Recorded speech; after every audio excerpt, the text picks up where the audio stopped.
ඔයගොල්ලෝ මගේ channel එකේ cocktail හදන වීඩියෝ ඒත් එක්කම whisky reviewing වීඩියෝ මේවා බලලා ඇතිනේ. අද කරන්න යන්නේ ඔයාලන්ට මොකක්ද මේ Guinness beer එක කියන්නේ කියලා කියලා දෙන්න. එහෙනම් විස්තර චුට්ටක් වැඩිපුර කතා කරන්න. ඉතින් මේක ගැන කතා කරන ගමන් පොඩි බඩගින්නනත් එක්ක මං ඇහුවා අපේ අම්මා මොනවද අද කන්න දෙන්නේ කියලා. ඉතින් මේ තියෙන්නේ අද වීඩියෝ එක කරන ගමන් හපහප ඉන්න මට අපේ අම්මගෙන් හමු වුණ චූටි කෑම ප්ලේට් එක. ඉතින් කියන්න ඕනේ මේක ASMR වීඩියෝ එකක් නෙමෙයි. ඉතින් අපි මේ ආතර Guinness ගේ ලස්සන බියර් එක කඩන ගමන්ම ඩුබ්ලින් අයර්ලන්ඩ් වලට ආතර Guinness මෙන්න මේ බියර් කම්පැනි එක පටන් ගෙන තියෙන්නේ අවුරුදු 9000ක ලීස් එකක් අරගෙන. ඒ කියන්නේ මෙයා මේ ලීස් එක මේ බ්‍රූවරි කම්පැනි එක ගත ලීස් එක අවුරුදු 9000ක ඉඳන් මෙයා මේක ගෙවන්න ඕනේ. ඉතින් ඒ කාලෙදි මේගොල්ලෝ ගොඩක් බියර් වර්ග try කරලා තියෙනවා පොඩ්ඩක් හදන්න. ඉතින් මේ මෙහෙම try කරන යන ගමන් ඉද්දි මෙන්න මේගොල්ලන්ගේ dark beer එක. ඒ කියන්නේ මේ stout beer එක තමයි ප්‍රසිද්ධ වෙන්න පටන් අරගෙන තියෙන්නේ. ඉතින් මේක 1800 වර්ෂයේදී තමයි globally export කරන්න පටන් අරගෙන තියෙන්නේ. මේක globally export කරද්දී මේක මේ color එකට ඒත් එක්කම creamy foam එකට ඒත් එක්කම මේකේ තියෙන මේ smooth taste එකට මිනිස්සු ගොඩක් කැමති වෙලා තියෙනවා. ඉතින් ඔයගලන්ට කියලා ඉන්න බෑ මේ බියර් හදන්නේ කොහොමද කියලා. ඉතින් අපි කියන්න කලින් මේ තා චුට්ටක් Guinness චුට්ටක් අපි ටේස්ට් කරලා බලමු.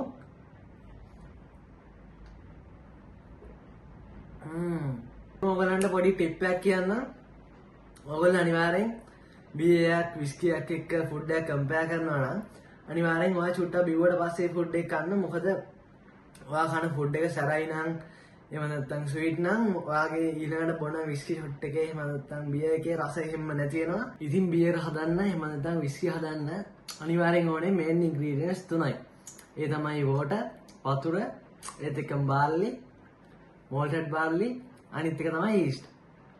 ඉතින් yeast කියන්නේ අනිවාර්යෙන්ම ඕන දෙයක්. මොකද yeast වලින් තමයි මේ alcohol එක හැදෙන්නේ. මේක fermentate වෙලා. හැබැයි මෙන්න මේ dark beer හදද්දී, ඒ කියන්නේ මේ stout beer හදද්දී මේගොල්ලෝ පුංචි දෙයක් වැඩිපුර use කරනවා. ඒ තමයි hops. ඉතින් මේ hops වලින් තමයි bitterness එක ගොඩක්ම එන්නේ මේ beer වලට. බලනදී normal beer එකක් ගත්තම light color. ඒතකොට මේ stout කියන beer එකක් ගත්තම මේක වෙනවා dark color එකක්.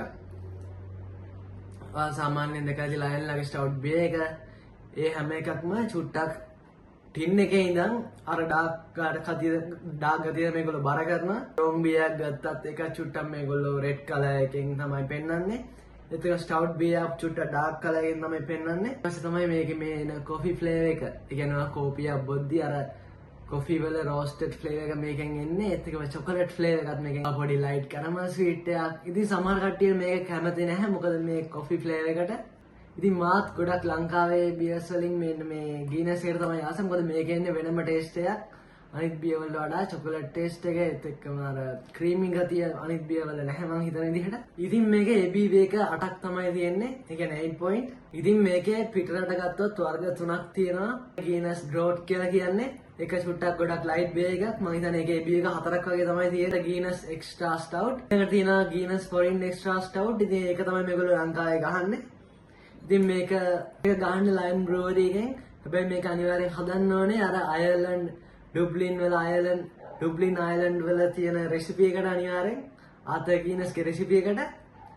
ඉතින් මේක ලංකාවේ හදන එකත් එක චුට්ටක් මේක එහෙම වෙනවා. ඔයාලට හරිම ටේස්ට් එක එන්ජොයි කරන්න ඕන නම් අනිවාර්යෙන්ම ඔයාලට අයර්ලන්ඩ් වලට යන්න වෙනවා. ඉතින් ඊළඟට ෆුඩ් පෙයාරින්ග්ස් මොනවද මේකත් එක්ක සෙට් වෙන. ඉතින් පළවෙනි එක තමයි මීට්. ඔයාලට grilled meat එහෙම නැත්නම් barbecue meat ඔයාලට මේ හැම දෙයක් එක මේක හොඳට පෙයා කරන්න පුළුවන්. oyster sauce තව ඩෙසර්ට් එකක් එක ගන්නවා නම් chocolate dessert, chocolate ice cream මේවා එක ඔයාලට මේ enjoy කරන්න පුළුවන්. float එකක් හදා ගන්න ඕන නම් ice cream වලින් මේ Guinness beer එක use කරලා beer float එක හදන්න පුළුවන්. ඉතින් ওই ටික තමයි Guinness beer ගැන කියන්න ඕනේ.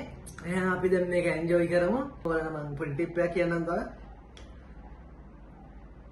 barley එහෙම නැත්නම් whiskey හදද්දී මුලින්ම barley අරගෙන barley malt කරන්න ඕනේ.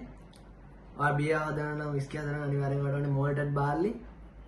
ඉතින් malted කියලා කියන්නේ SGK steeping germination ඒත් එක්කම killing. steeping කියලා කියන්නේ barley අරගෙන ඔයගොල්ලෝ barley ගද්දි barley වල තියෙන්න ඕනේ තෙත ගතියක්. අන්නේ තෙත ගතිය ඒ wetness එක 112කට ගානකට තියෙන්න ඕනේ අනිවාර්යෙන්. ඊට අඩුවෙන් තියන්නත් බෑ වැඩියෙන් තියන්නත් බෑ. ඒක අරගෙන මේගොල්ලෝ මේක ස්ටීප් කරනවා. ස්ටීප් කරනවා කියන්නේ උණු වතුරේ දාලා මේ බාර්ලි පොඟවනවා. එතකොට ඒ තියෙන වෙට්නස් එක 140ක් වෙනකන් වැඩි වෙනවා. ඊට පස්සේ මේගොල්ලෝ මේක ජර්මිනේට් කරනවා. ජර්මිනේට් කරනවා කියලා කියන්නේ මේගොල්ලෝ මේ තෙත වෙච්ච බාර්ලි ටික මේකට තියෙනවා ෆ්ලෝ ඩ්‍රම්ස් කියලා. මෙහෙම දිගට මේගොල්ලෝ අතුරනවා මේ බාර්ලි සේරම බිම. මේ බාර්ලි ඊට පස්සේ දවස් දෙක තුනක් මේගොල්ලෝ තියනවා ජර්මිනේට් වෙනකන්. ඒ කියන්නේ ඔයගොල්ලෝ දැකලා ඇති අර මුංගට එහෙම තිබ්බම චූටි ස්ප්‍රවුට් එකක් යනවා. අන්න ඒකට තමයි ජර්මිනේට් කියලා කියන්නේ. ඉතින් මේ ජර්මිනේෂන් එක වෙනකන් මේ බාර්ලි ටික මේගොල්ලෝ ෆ්ලෝ එකේ අතුරලා තියෙනවා. එහෙම නැත්නම් ඩ්‍රම්ස් කියලා කියනවා. අන්න ඒ ඩ්‍රම්ස් වල මේගොල්ලෝ මේවා දාලා තියෙනවා. ඉතින් අනිවාර්යෙන් මේව තියෙදි මේ හීට් ටෙම්පරේචර් එක අනිවාර්යෙන් මෙතන වැදගත් වෙනවා. මේ සේරම් මේගොල්ලෝ මැනලා තමයි මේ මෙයාවල ජර්මිනේට් වෙන්න තියලා තියෙන්නේ. ඉතින් ඊළඟට තමයි මේගොල්ලෝ මේක කිල්ලින් කරන්නේ. කිල්ලින් කරනවා කියන්නේ මේගොල්ලෝ මේ බාර්ලි වලට දුමක් ගස්සනවා. කියන්නේ මේ බාර්ලි පුච්චනවා.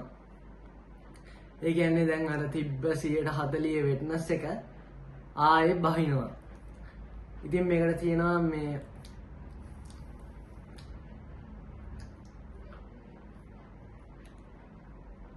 කිල්ලින් රීක් එක තියෙනවා, පීට් රීක් එක තියෙනවා. කිල්ලින් කරනවා කියන්නේ මේගොල්ලෝ යටට ගින්දර දාලා මේ බාර්ලි උඩ ඉන්න මේ බාර්ලි මෙහෙම උඩ ෆ්ලෝ එකේ තියනවා. මේගොල්ලෝ යට ඉඳන් මේක ගිනි තියලා මේ දුම උඩට වද්දනවා. අන්න ඒකට තමයි කිල්ලින් කියලා කියන්නේ. මේ බාර්ලි වල එතකොට අර ස්ප්‍රවුට් එකෙන එක නවතිනවා. ඒ ජර්මිනේෂන් එක නවතින තමයි මේ කිල්ලින් එක මේගොල්ලෝ කරන්නේ. ඒත් එක්කම ඔයගොල්ලෝ දන්නවා ඇති දැන් අලුතෙන් ආවා අලුතෙන් දැන් ගොඩක් කල් ඇවිල්ලා ට්‍රූබෝන් බියර් එක ඒගොල්ලෝ එකේ ගහලා තියෙනවා මේගොල්ලෝ මේකට පීට් යූස් කරනවා කියලා. ඒ කියන්නේ පීටඩ් මෝල්ඩ් බාර්ලි වලින් තමයි මේගොල්ලෝ මේක හදනවා කියලා කියන්නේ.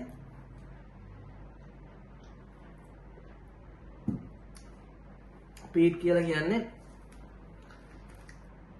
අපි ගත්තොත් කොම්පෝස්ට් තියෙන්නේ.